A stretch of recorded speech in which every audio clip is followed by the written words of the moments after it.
So today I'd like to speak about weight loss motivation. And there is a belief out there that we do need incredibly high levels of motivation to become successful at weight loss. And there's a good reason why people believe that. That's because often we see videos of people working out and really sort of busting a gut. We see the perfect meals. We see these fantastic images out there of people looking in great shape. And you just sort of look upon them with awe almost to sort of think, wow, they must have just worked so hard. You know, they must have been so motivated, so disciplined. All of those sort of words come to mind. And motivation is one of them that people speak about a lot. They must be highly, highly motivated people. But look, what you're seeing quite often is just snapshots of people's success. And I know this because I've been in this sector now for over a decade. And I've worked with real life clients who have had to lose, 3 stone, 4 stone, 8 stone in weight. And I can tell you that it's not always, they're not always highly motivated. They're 100% not. When I have had to lose weight, am I always 100% motivated? Of course I'm not.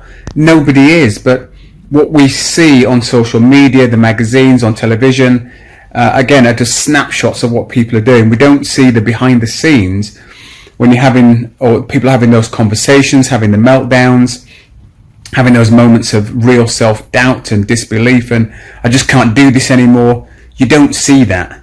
We just see the packaged, finished product at the end where the person's looking fantastic at the end. And I'll hold my hands up and say, I've put things out there showing my clients off in their moments of glory where they've had their photo shoots and their before and after pictures. And it is a little bit, it's not false. I try and show what people are able to do, but again, the purpose of this video today is just to sort of talk about motivation and really give you an idea of how high your level of motivation needs to be so that you don't end up beating yourself up when you have those days when you don't feel particularly motivated. Because I say, the idea is that people feel as though they have to be super motivated all the time, and it's simply not true.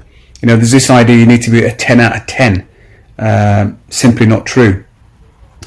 I think what you need to have, in my experience, is a reality check and understand how you can set up your environment in such a way that you're not required to have high levels of motivation all the time. Because if your environment isn't set up properly for you, then yes, that is going to require high levels of motivation every single day to get your backside moving, to eat well, to do the things you need to do.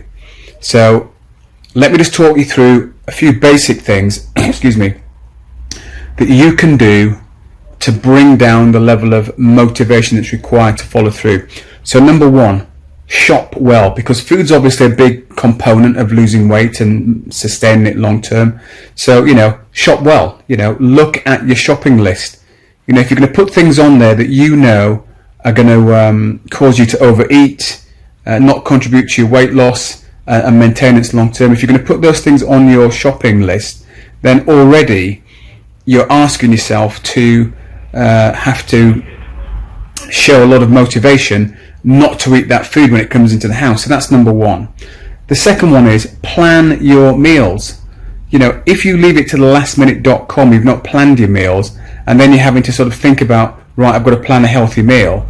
Well, that's going to require a high level of motivation, because in that moment in time, you may have had a hard day at work, a stressful conversation with somebody, and now you're having to face up to producing this healthy meal. It's the last thing you feel like doing. But if you've planned your meal, then it's just a question of cooking it and executing it. I'm not saying that won't require a bit of motivation to follow through on that, it will, but less motivation is required when you've planned it in advance. And the third thing to do with motivation is exercise. Again, plan the exercise in, but don't make it too difficult for yourself. Don't be planning in crazy, long, hard exercise sessions that when you come to do it, again, you might have had a rough day, you might be feeling a bit tired, a bit fatigued, and now you're faced with, because you've not planned it, but in your head you should be doing it, that's going to require a lot of motivation to get yourself going. Don't do it to yourself. Give yourself the best possible opportunity to become successful. Plan it in your diary. Don't make it too long, too complicated, anything like that. And then once it's in the diary, get it done. So to do the things that I am suggesting, I've just gone through those 3 things: shopping well, planning your meals, planning your exercise. When you do them in a quiet moment, that doesn't require a lot of motivation. To execute them does require some motivation, but on a scale of 1 to 10, it should be between 4 and 6 in terms of motivation. That is sustainable. You know, operating at 4, 5 and 6 in terms of motivation is sustainable. Trying to operate at a level 10, day in, day out, week in, week out, month in, month out, trying to operate at that level, virtually impossible for most people. You know, you are going to crash and burn emotionally at some point. It's a little bit like relying upon willpower. You know, willpower is something which people say, oh, I've got no willpower. If you have to rely upon willpower as well as motivation, then really it's going to be hard work. So really, in closing, weight loss motivation doesn't need to be mega high when you set your environment up. That's one of the things that you can definitely do to help yourself. There are other things as well, but set things up to work for you in your favor. You know, losing weight is hard enough as is anyway. Don't make it any harder for yourself by not getting yourself set up properly. Hopefully this is making sense. Hopefully it doesn't sound like I'm rambling on here. Hopefully there's some key points to take away from this.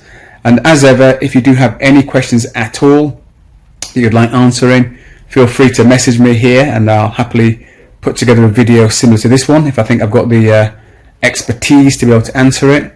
And equally, if you have a question in terms of how I work, helping people to lose weight, shift the pounds and keep them off, then feel free to reach out to me on here, DM me or contact me via email or whatever the contact method is on this platform, wherever this video is, and I'll be more than happy to speak to you. Until then, hopefully this has been of use to you. Take care and bye for now.